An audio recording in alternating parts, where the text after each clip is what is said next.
Amados hermanos, quiero saludarles en el nombre del Señor. Mi nombre es Ariel Enoch Fisetti y estoy sirviendo al Señor y a los hermanos en el pastorado en la Iglesia Bíblica Bautista de Saldán. Como hemos estado viendo en la segunda razón por la cual Jesús nació, Él vino para vivir una vida totalmente perfecta. Obedeció la ley a la perfección, algo que ningún ser humano pudo ni podrá hacer. Es uno con el Padre y Él sabía que su propósito era el llevar una vida perfecta para hacer un sacrificio perfecto. En esta razón 9 vamos a analizar el hecho de que Él nació para resistir a la tentación. Si lo vemos en el Nuevo Testamento, tanto en Mateo como en Marcos y Lucas, está registrada la historia que nos habla de la tentación de Jesús. Pero en realidad ese es un título que quizás no sea muy exacto, puesto de que Jesús vivió siendo tentado en todo, como dice la palabra, según nuestra semejanza, pero sin pecado. Por lo que podemos decir que el relato de la tentación en los evangelios fue solo uno de los escenarios de la tentación. No obstante, cuando nos centramos en ese escenario de la tentación, podemos ver que Satanás lo tienta al Señor 3 veces y que esa tentación tenía en realidad 3 propósitos principales. Quería inducir a Jesucristo a que convirtiera las piedras en pan.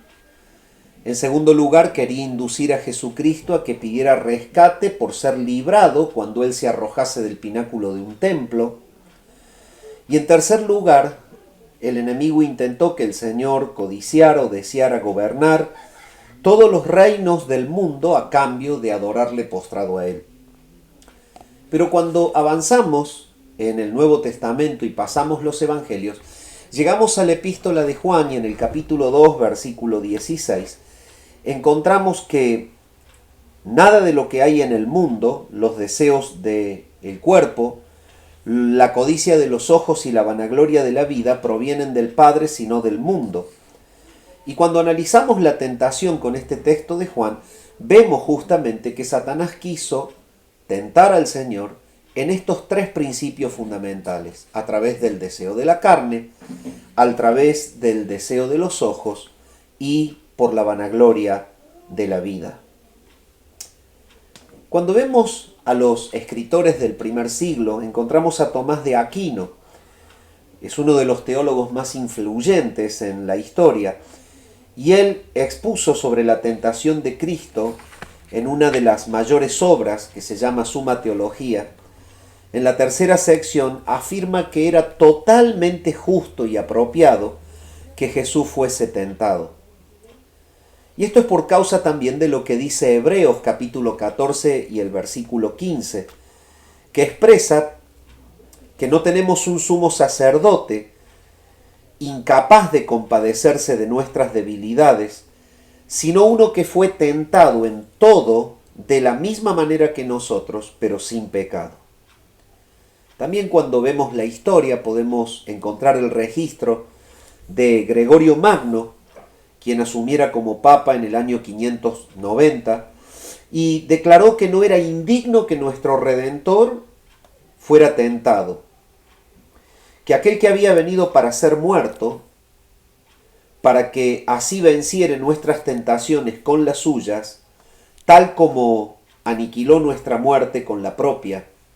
Él hacía la relación en el hecho de que, así como en la encarnación de Cristo, la muerte nuestra fue aniquilada con la suya, así de la misma manera en sus tentaciones serían aniquiladas las nuestras.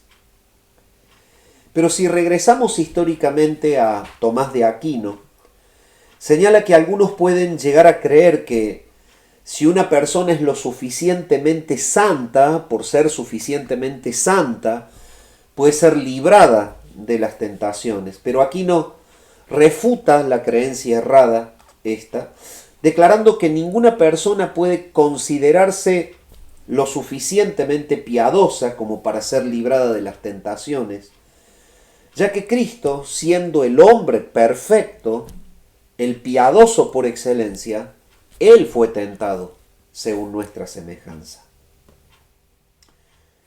Y también con respecto a la tentación de Cristo, se hace muchas veces la relación entre la victoria de Cristo sobre la tentación y la caída de Adán cuando fue tentado. Y se trata de justamente comparar el escenario. Adán fue tentado y cayó en un escenario de comunión con Dios, en donde estaban dadas las condiciones para que él pudiese ser fiel. Jesucristo fue fiel a pesar de que en el escenario de la tentación él hacía 40 días y 40 noches que estaba de ayuno y siendo tentado no cedió. Evidentemente la Escritura muestra que Cristo nació para estar por sobre la tentación y que Él manifestó justamente en esta actitud de vencer el intento de Satanás su verdadera capacidad natural para no ceder a la influencia del diablo. Entonces, tenemos la certeza de que Jesús fue tentado de muchas maneras a lo largo de su vida.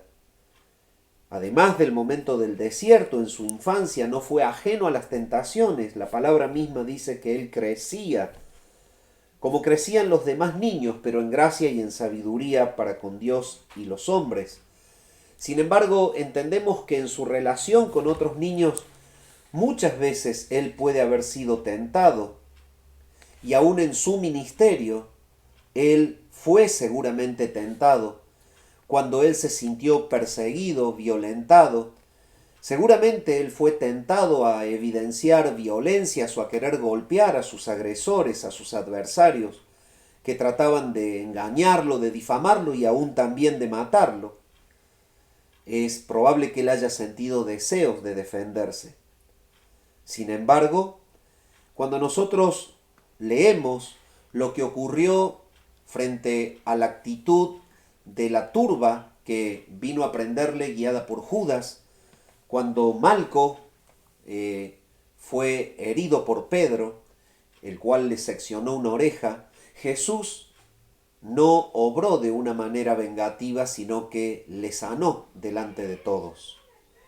A pesar de que él pueda haber tenido la intencionalidad de defenderse, o que pueda haber sido tentado en la semejanza humana para no dejarse prender, sin embargo, él venció prácticamente la tentación, obrando en paz y en amor, a pesar de ser justamente